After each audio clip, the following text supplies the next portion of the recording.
Hola, ¿qué tal? Saludos.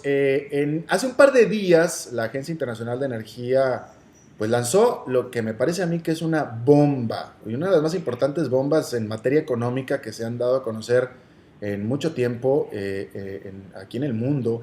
Y es que reportó que ellos están previendo que Estados Unidos, dos cosas. Primero, sea el principal productor de petróleo del mundo de aquí a tan solo 5 años, en el 2017, y que para el 2030 sea de hecho exportador neto de petróleo.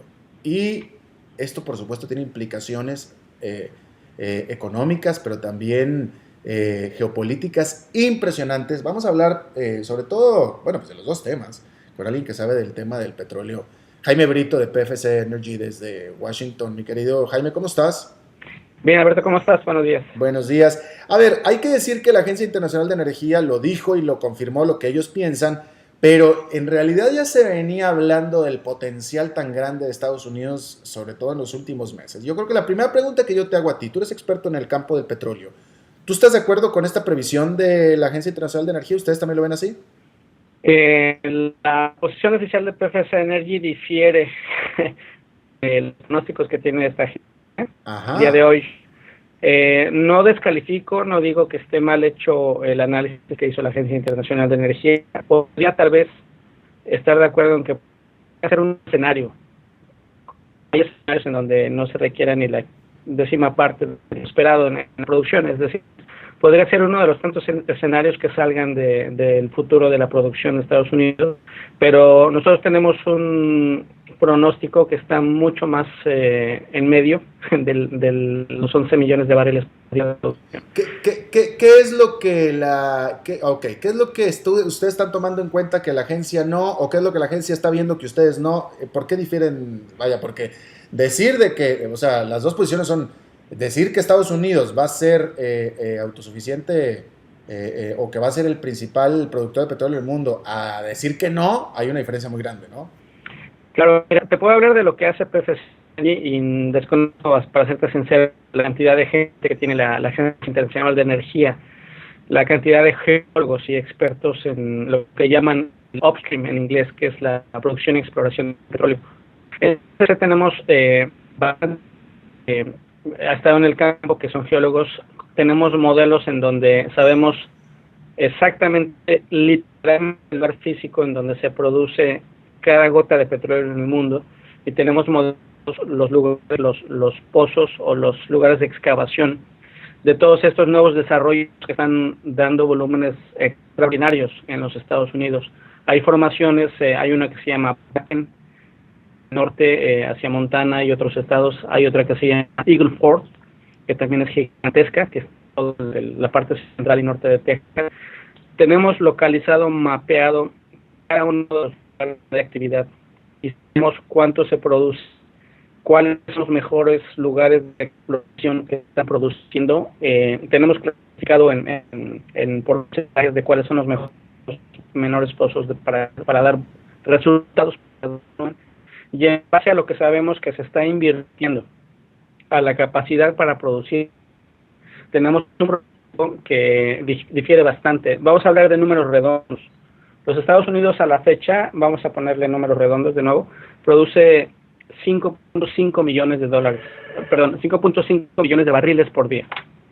5.5, para que llegues a 11 millones de barriles por día, prácticamente tienes que duplicar la Sí. producción, ¿no? En los últimos 3 años, donde ha habido este desarrollo fenomenal de lo que le llaman en inglés Ujú. el shale crude, se ha incrementado la producción más o menos entre 1.4 a 1.7 millones de barriles en los últimos 3 años. Si sigues con este crecimiento potencial que se ha incrementado para los próximos 3 o 5 años, esperamos en PFC Energy que se incremente la producción en unos 2 millones extra, 2 millones de barriles de crudo, Ok. o hasta 3 millones de barriles extra. Estados Para Unidos podrían llegar a producir hasta 8. 8, ¿no? Ajá. El otro lado de la ecuación, el volumen convencional, tradicional, que se ha producido en los Estados Unidos, baja.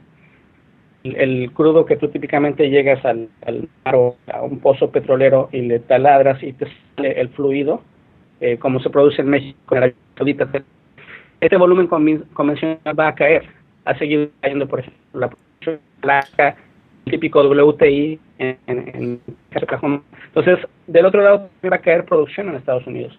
Entonces, las dos partes, esperamos en PFS Energy que la producción de Estados Unidos llegue a un número que no sea tan alto. O sea que desafortunadamente tenemos problemas de audio, problemas técnicos, mi querido Jaime, y yo mismo estoy teniendo problemas para seguirte, pero según entendí, ustedes están viendo que Estados Unidos máximo llega a producir, Estados Unidos para que pueda ser el principal productor de petróleo del mundo tendría que estar produciendo 10 a 11 millones de barriles diarios, ¿es cierto? Eso fue lo que dijiste. Pero ustedes prevén que no va a producir más de 8 millones de barriles diarios. Así es. Así es. Correcto. De aquí a este periodo, estamos hablando de aquí al 2020 incluso. Ahora, dime una cosa, háblame de la Agencia Internacional de Energía. Es decir, típicamente es una fuente confiable de información, es una agencia que ustedes consideran como profesional e imparcial, que típicamente tiene reportes serios. Tiene unos reportes fabulosos, es un organismo muy serio, muy profesional, es bastante admirable y de hecho leemos bastante de las publicaciones. Lo que no estoy enterado es que tanto staff técnico, especialista en geología y GenOps tienen trabajando en sus filas. Bueno, es decir, no sé si, por ejemplo... Si no te tienen a ti ahí con ellos, se están perdiendo el mejor talento que hay. Sí. No, pero en sí no critico el pronóstico y déjame decirte una cosa, el pronosticar siempre ha sido muy complicado, pronosticar crudo, volumen, precio, etcétera, ha sido muy difícil.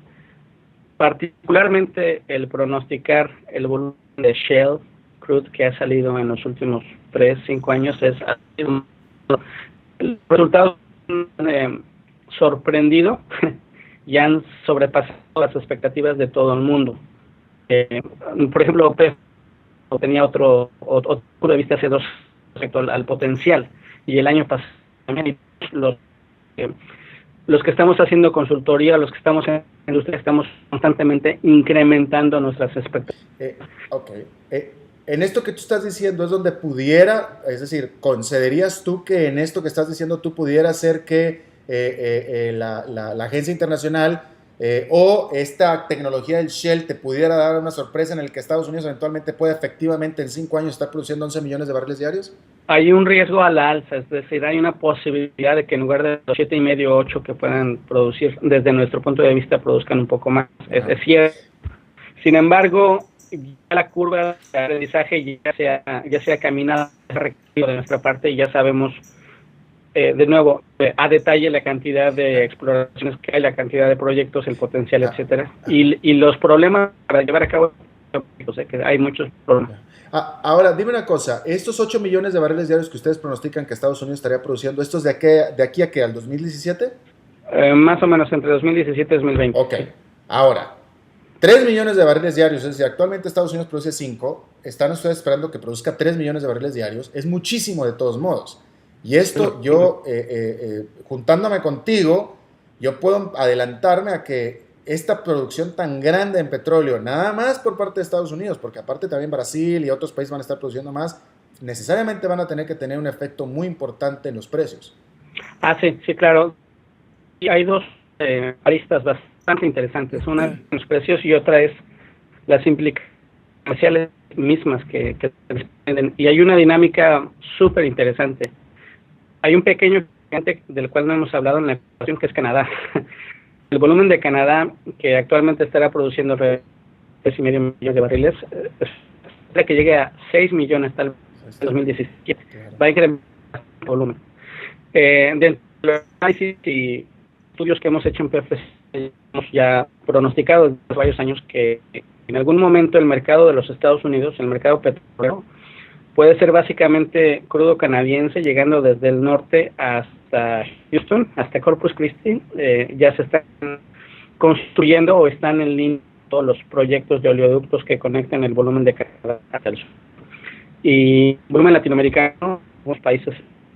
Y básicamente los Estados Unidos podrían estar dejando de estar volumen de regiones como Nigeria, Angola, Mar del Norte, claro, algunos volúmenes de Arabia Saudita de crudo ligero. El flujo de petróleo en el mundo y las implicaciones comerciales y de precios van a ser gigantescas, y ya no es un tema geopolítico, ¿no? que también tiene implicaciones importantes. Claro.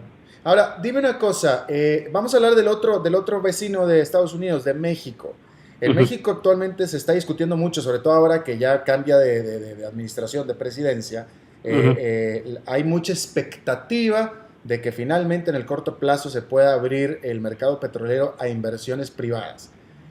De ser así, yo no te voy a preguntar si va a suceder o no suceder.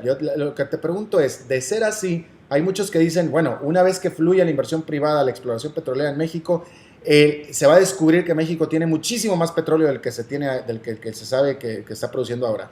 ¿Tú lo ves de esa manera? Es decir, ¿sería realmente también, aumentaría de manera importante las reservas de México de acceder a la inversión sobre la exploración? Y aquí no estoy ni votando a favor o en contra de la apertura, ni yo. Pero Pemex está haciendo unos esfuerzos extraordinarios en los últimos años. Han hecho un gran trabajo en tratar de completar los proyectos que se comenzaron hace varios años para aumentar volumen de Chicontepec, para mantener la producción de Cantarell, etcétera. Se han hecho inversiones gigantescas y es muy admirable. Aquí la de este tema es que creo que se ha expandido de manera muy amplia, muy importante en los últimos. El enfoque totalmente en Pemex era tal vez tratar de invertir o insistir en el tema de aguas profundas, sí, y que es un tema en donde no se había invertido bastante, sí, no había mucha tecnología, sí, y bueno, si en Estados Unidos hay mucho volumen produciéndose en aguas profundas, tal vez en México, exacto, también pudiera encontrarse, pero con estas experiencias y la tecnología que hay del shale oil en Estados Unidos, la franja esta formación de Eagle Ford, si tú la extiendes, cruzaría literalmente la frontera con México. Sí. Es decir, es posible que en todo el norte de México haya bastante potencial para producir bastante, independientemente de las inversiones y de lo que en aguas profundas en el Golfo. Entonces yo creo que dos lados, si llega una reforma, si llega inversión privada, si hay una diferenciación constitucional, sí, entre qué es el volumen convencional y shale oil, por ejemplo, en México, que pudiera permitir de manera casi instantánea, extranjera o clara en México, de este tipo de tecnología, a lo mejor se podría incrementar el volumen de producción. En cualquier caso, yo creo que pintan bien las cosas para México, y la nueva administración, el nuevo equipo en Pemex tendrían buenas oportunidades. Pero yo creo que la pregunta aquí es, Jaime, muy sencilla, es ¿qué tanto potencial tendría México? Porque lo que se discute en México es que no tiene la tecnología ni la plata para desarrollar todo el potencial. La pregunta es ¿qué tanto potencial tiene México de convertirse así como Brasil, que de pronto, ¡pum!, de un día para otro descubrieron que tenían muchísimo más petróleo que el que tenían? Bueno, es que es difícil eso, porque normalmente hay probabilidades, Alberto. Es decir, aunque tú hayas invertido ya $500 millones y perforado pozos de agua profunda, ya que lo realizaste con seguridad pozo, te dicen, este pozo te puede producir gigantesco volumen en 10 años, y hay una probabilidad de un % de que lo puedes recuperar de manera económicamente, o una probabilidad 90% que lo puedes recuperar. Entonces, una vez las inversiones que no se han hecho, aún así hay que dar probabilidades de cuánto se puede producir. Desde mi punto de vista, como Estados Unidos, por ejemplo, que geológicamente es un área similar en cierta forma al Golfo de México del lado de Campeche, Veracruz, etcétera. Como en el Golfo de México, en los Estados Unidos, se ha producido bastante volumen en aguas profundas, hay potencial para que pueda haber, digamos, de entre 500,000 a 1 millón de barriles extra de México en los próximos 5 años si se hacen inversiones. Ok, mira, entonces aquí ya estamos sumando, son 3 millones de barriles diarios para Estados Unidos, vamos a suponer que 1,5 para México, ahí son 4,5 millones, más otros tantos que dijiste de Canadá. Entonces estamos hablando de mucho petróleo. Pregunta final, con todo este petróleo, de aquí a 5 años, ¿qué estás pensando tú que va a estar el precio del petróleo? Es posible que se mantenga en los mismos niveles actuales. Que no crezca. De $90 a $100 y el WTI tal vez de $90 a $100 también, porque no estamos hablando de la demanda en Asia. Así, por ejemplo, China únicamente va a agregar entre 4 y 6 millones de barriles por día de más capacidad de refinación que va a ser más crudo. Ya. Es una cuestión mundial. Pero Y si la demanda mundial va a crecer. pero si se mantienen los precios, tomando en cuenta que la economía va a estar expandiéndose, esperemos, sería en realidad una caída nominal, una caída neta del precio del petróleo en relación al resto de la economía, ¿no es cierto? Sí, sí. En fin. En fin, hay para largo, hay mucho de qué hablar. Bueno, mira, ¿cuánto tiempo llevamos de conocernos, de hacernos entrevistas? Más de 5 años, ¿no es cierto? Y seguiremos. Y seguiremos dentro de 5 años aquí, así es que ya veremos. Mi querido Jaime Brito de PFS Energy desde Washington, te agradezco muchísimo tu tiempo. Gracias, Alberto. Hasta luego.